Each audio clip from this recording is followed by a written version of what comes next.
الحمدللہ وحدہ والصلاۃ والسلام علی نبی بعد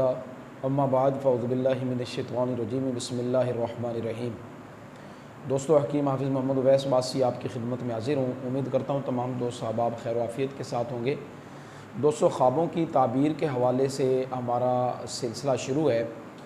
تو آج سے انشاءاللہ العزیز ہم خوابوں کی تعبیر کا سلسلہ جو ہے وہ شروع کریں گے۔ تو آج ہم دو تعبیروں کے حوالے سے ذکر کریں گے۔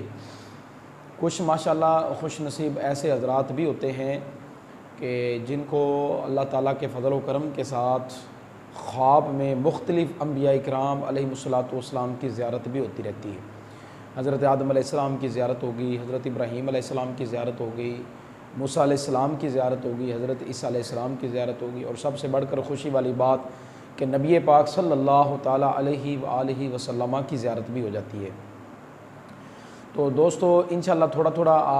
آپ کو مطلب خواب کی تعبیروں کے علم کے حوالے سے، نالج کے حوالے سے بھی بتاتے رہیں گے انشاءاللہ، اور ساتھ ساتھ تعبیروں کے حوالے سے آپ سے ذکر کرتے رہیں گے۔ تو ایک چھوٹا سا نقطہ پیش کر کے اس کے بعد میں تعبیروں کے حوالے سے بات کروں گا۔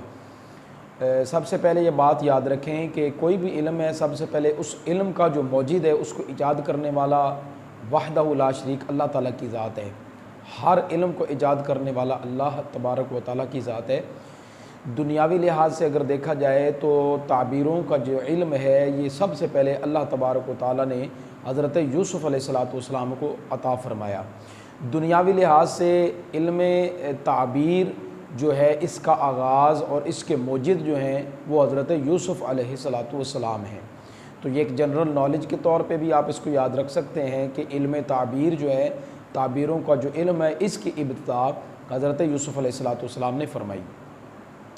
بہرحال یہ ایک علمی بات تھی، میں نے کہا چلو یہ آپ تک پہنچائیں۔ اس کے بعد ہم آ جاتے ہیں، آج سے ہم انشاءاللہ العزیز تعبیروں کا آغاز کر رہے ہیں، تعبیریں آپ کو بتائیں گے، اور ساتھ ساتھ تھوڑا تھوڑا علم بھی آپ کے سامنے جو ہے وہ تعبیروں کے حوالے سے پیش کرتے رہیں گے۔ آج جو ہم آغاز کر رہے ہیں وہ سب سے پہلے یہ بات ہے کہ حضرت آدم علیہ السلام کی اگر کوئی بندہ خواب میں زیارت کرتا ہے تو اس کی تعبیر کیا ہوگی۔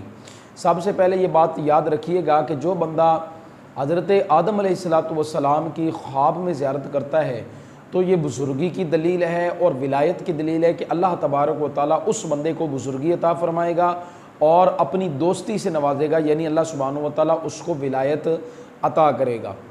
اللہ نہ کرے اگر کوئی بندہ خواب میں دیکھتا ہے کہ وہ حضرت آدم علیہ السلام کی نافرمانی کرتا ہے، یعنی آدم علیہ السلام اس کو کوئی حکم کرتے ہیں لیکن وہ خواب میں، صرف یہ خواب کی بات کر رہا ہوں کہ خواب میں وہ حضرت آدم علیہ السلام کی نافرمانی کرتا ہے، تو یہ اس بندے کی بدبختی کی علامت ہے، بد نصیبی کی علامت ہے۔ اور ایک بات اور کہ کوئی بندہ اگر اس حالت میں خواب میں دیکھتا ہے، اس کی کیفیت یہ ہے کہ وہ حضرت آدم علیہ السلام کا ہاتھ پکڑے ہوئے، کیونکہ خواب کی مختلف کیفیات ہوتی ہیں، کبھی بندہ بات کر رہا ہے، کبھی سفر کر رہا ہے، کبھی کھا پی رہا ہے، کبھی سو رہا ہے، یعنی اس طرح کی مختلف چیزیں ہم خواب میں جو ہیں وہ دیکھتے رہتے ہیں۔ کہ اگر کوئی بندہ خواب میں حضرت آدم علیہ السلام کی زیارت کرتا ہے اور وہ دیکھتا ہے کہ میں حضرت آدم علیہ السلام کے ہاتھ کو میں نے پکڑا ہوا ہے،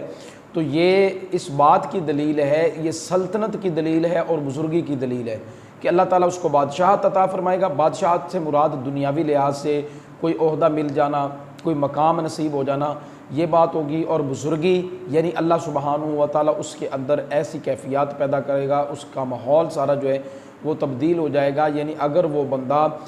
صحیح رستے پر نہیں ہے تو اللہ تعالیٰ اس کو صحیح رستے پر لے کے آئے گا، اس کے اندر بزرگوں والی علامات یعنی نیکی والی علامات جو ہیں یہ پیدا ہو جائیں گی۔ تو دوستو، ہماری ویڈیوز اگر آپ کو اچھی لگیں، بہت یہ علمی باتیں ہیں، بہت مطلب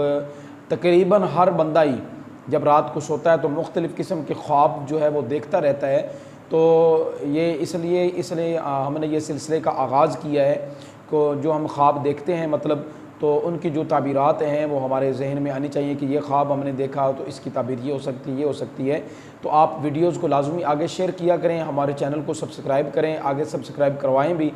دوستوں تک ویڈیوز لازمی شیئر کریں تاکہ وہ بھی ان باتوں سے، اس علم سے مستفید ہوں اور اپنی تعبیر جو ہیں وہ جان سکیں۔ اللہ تعالیٰ